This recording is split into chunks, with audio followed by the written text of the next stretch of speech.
Now you guys, summertime at Disney World is fun, but it also has some challenges. So if you're planning a trip to Disney World anytime this summer, definitely stay tuned, because in today's video, I'm going to be sharing with you 15 mistakes you're gonna want to avoid if you're planning a visit to Walt Disney World this summer. In this video, I'll be sharing with you what's in my Disney park bag, how I organize our stroller, I'll share with you some heat-friendly snack ideas, and I'll be sharing with you my best tips and strategies when it comes to beating the heat at a theme park.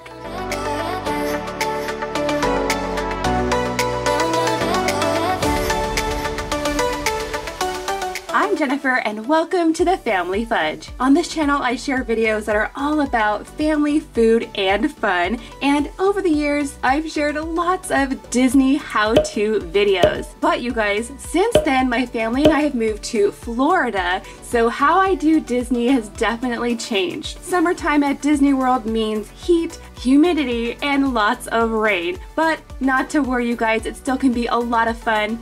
And I hope that the tips and ideas that I share with you will help you on your next trip to Disney or anywhere you plan to visit this summer.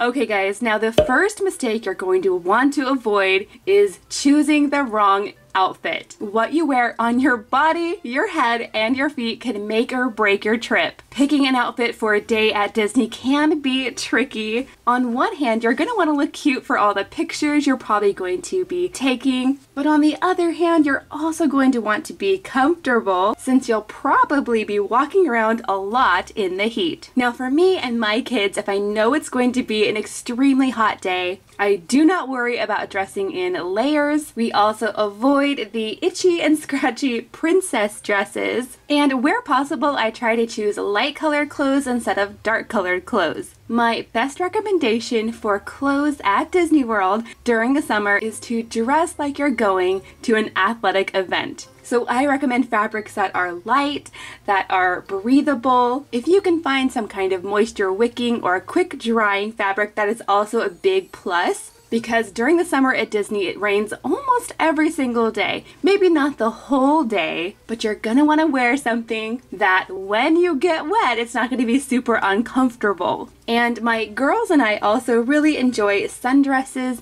and skirts. Just keep in mind, however, if you do go for a skirt or a dress, make sure it's still something that you can climb in and off of rides in without getting your dress caught in the ride, because that would be bad.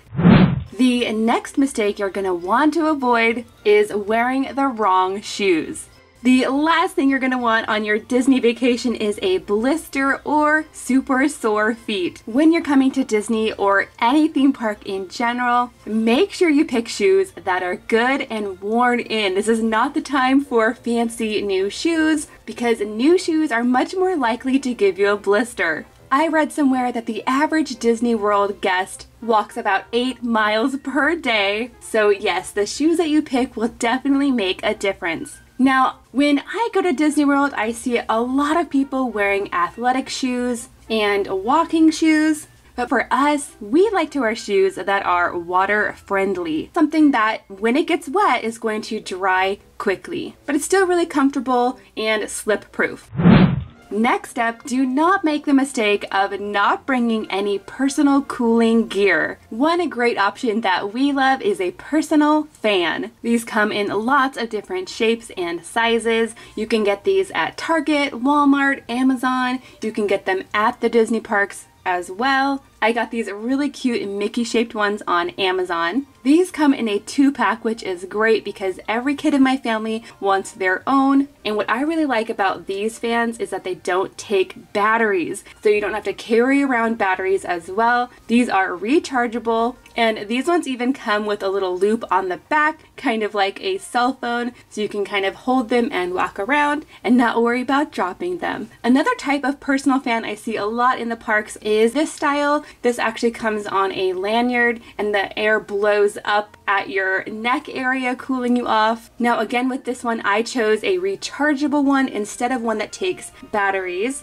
And then another really popular cooling item is a Mister fan. Now this is the type that does take batteries, but what you do is you fill it up with water, and as you're fanning yourself, you can actually spray a little bit of water, which really can cool you down on a super hot day. And of course, there are some low-tech options as well. So if you don't have to worry about having something that you have to recharge, definitely go with a personal fan like these. The rainbow one is from Target, and the Disney one we actually found here at Disney World. I like that these are fun and colorful, but they also can be closed down to fit in your bag. And then of course you do not want to forget about a cooling towel. They're made with a special kind of fabric where if you get the towel wet and you then put that towel on your neck, it will instantly cool you down. You can then wring out that towel and use it over and over throughout the day. Now you definitely can find these at Disney World, but if you want a cheaper option, check on Amazon.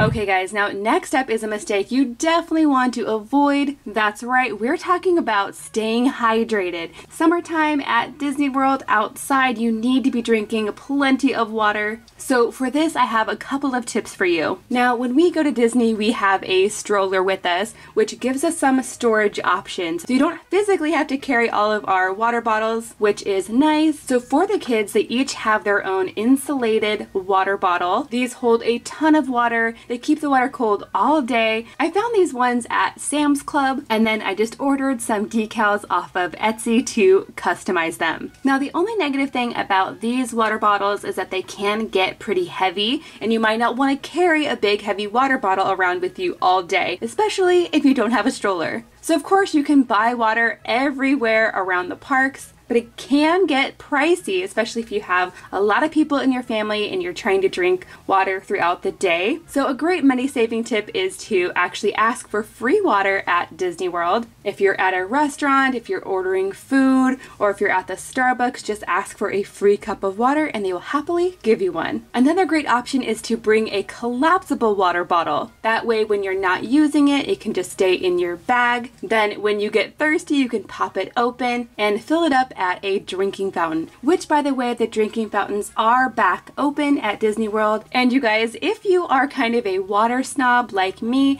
and you don't really like the taste of just tap water, definitely bring with you a couple of water flavor packets. Now I have a couple of different kinds that I really like, and I keep them in my park bag. First up, I have these. These are the Liquid IV packets, and I get mine at Costco. These come in lots of different flavors. These can definitely help you stay hydrated without having to drink as much water. Not everyone in my family enjoys the taste of these, however, so I do have some of these Gatorade packets as well. These are super portable and lightweight. And then of course you can just bring any old Crystal Light or lemonade packet as well, but I totally recommend bringing the little dry packets instead of a bottle of the stuff, which could open and leak all over your bag.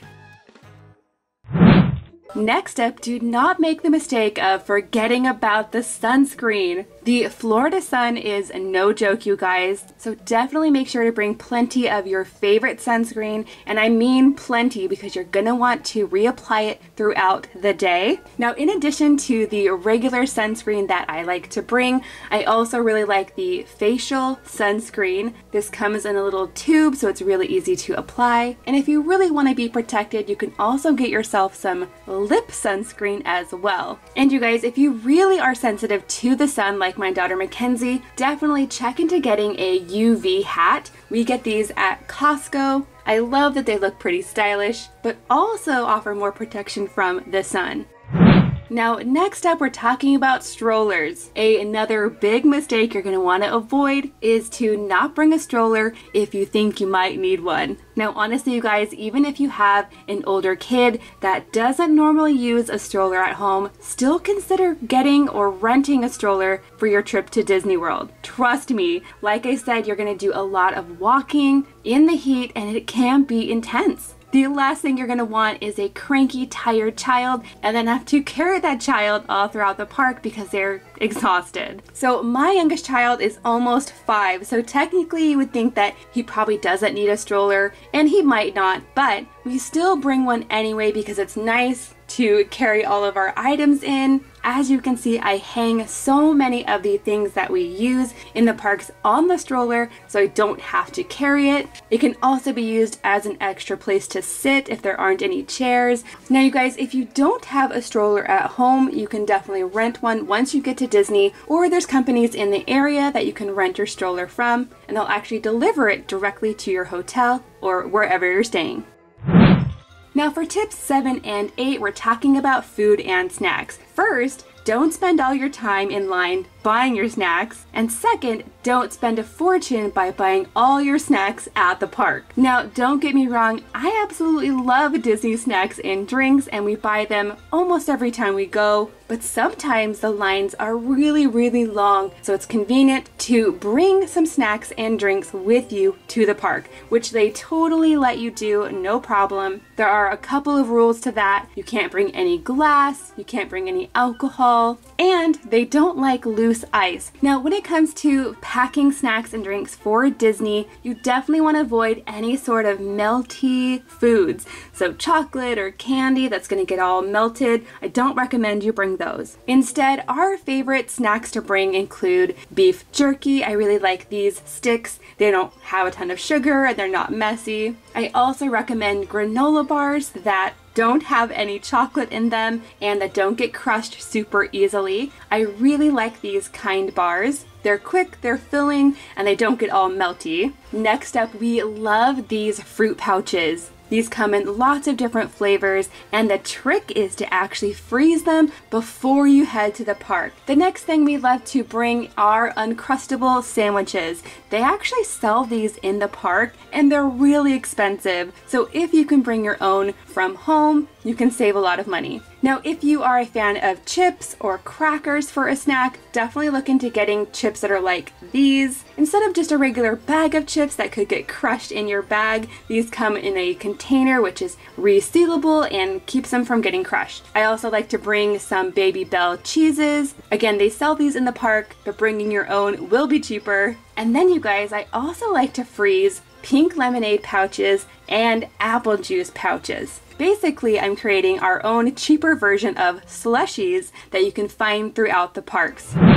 Next up, you're gonna want to avoid making the mistake of carrying a heavy bag around the park all day long. Now, like I said before, you can definitely save some money by bringing your own food and snacks, but you're going to need something to put them in. So for my family, I went on Amazon and I found one of these bags. It's a diaper bag backpack with an ice chest section built in. Now, I love this bag for multiple reasons. It is rain resistant. It has lots of different storage compartments. You can wear it as a backpack, and you can also hang it from your stroller. In the top section of my bag is where I keep all of the non-food items. And you guys, just like the airport, I like to pack these in clear bags. That way, if I'm going through security and they want to check my bag, they can easily see what's in there. In the bottom section of the bag is a built-in ice chest. So it's lined with this foil material that helps keep the food inside cold. And you guys, if you're looking for a healthier snack option, I recommend that you give this a try. This is my new favorite thing. For this, I'm just using a thermos,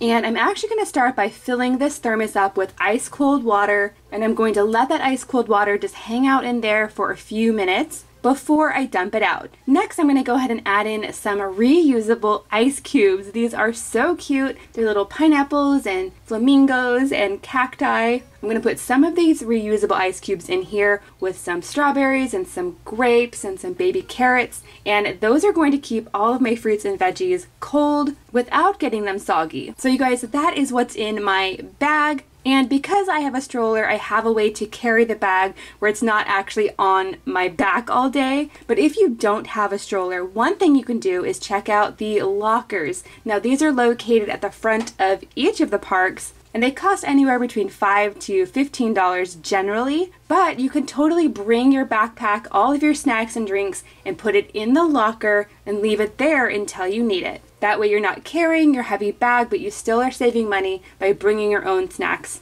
and drinks. Next up, don't get caught without some kind of rain protection. Now, the two most popular things that I see in the parks are either umbrellas or ponchos. But there are definitely some pros and cons to either choice, so that one's up to you. Ponchos are great because they can keep you drier than umbrellas, but ponchos also get really hot, and when you take off the poncho, you have to have somewhere to store it. When it comes to umbrellas, they are a little bit easier to close back down when you're not using them. But if you have a large group of people, it's kind of difficult to have like 5 or 6 umbrellas. Personally, I prefer an umbrella. That way when I'm done using it, I can easily close it back up. But beware, sometimes the wind gets so crazy. I've actually had some of my umbrellas turn inside out because it was so windy and rainy at the same time. And as a side note, you guys, if you have a stroller like mine, definitely check into getting a stroller cover because you definitely want to protect all the things on your stroller as well. These are definitely popular in the parks. During the summer, I see them everywhere, and I found mine on Amazon. Okay guys, now the next thing you're going to want to avoid is getting attacked by mosquitoes. Now this is something that I've learned the hard way, but in Florida, during the summertime, mosquitoes are no joke. Now inside the Disney parks, I don't usually have problems with mosquitoes. I think they do a really good job at taking care of that. But if you get on any boat, especially at nighttime at Disney, that's where the mosquitoes might get you. Usually we end up having to wait for a boat back to the parking lot for quite a long time, and I cannot tell you how many times I've been attacked by mosquitoes there. So now what I do is I bring these mosquito wipes. Now I will have a link to these and everything I'm mentioning in the description box below for you guys, but these are great because they are compact, they're easy to bring with you, and anytime you think you might need one, you can easily take it out and use it. Now, if you're like me and you love the water rides at Disney, like Splash Mountain, get yourself one of these reusable Ziploc type bags. This one's actually made of silicone, and all I have to do is slip my phone and my camera in here, then put that back in my bag, and I don't have to worry about them getting soaked on a water ride. And you guys, speaking of electronics, you're not going to want to let your electronics die while you're at the park. I know for me, I have a lot of videos and pictures that I take. I use the app quite a lot for mobile ordering food. Any electronic that you think you're going to be using a lot, definitely bring an extra battery.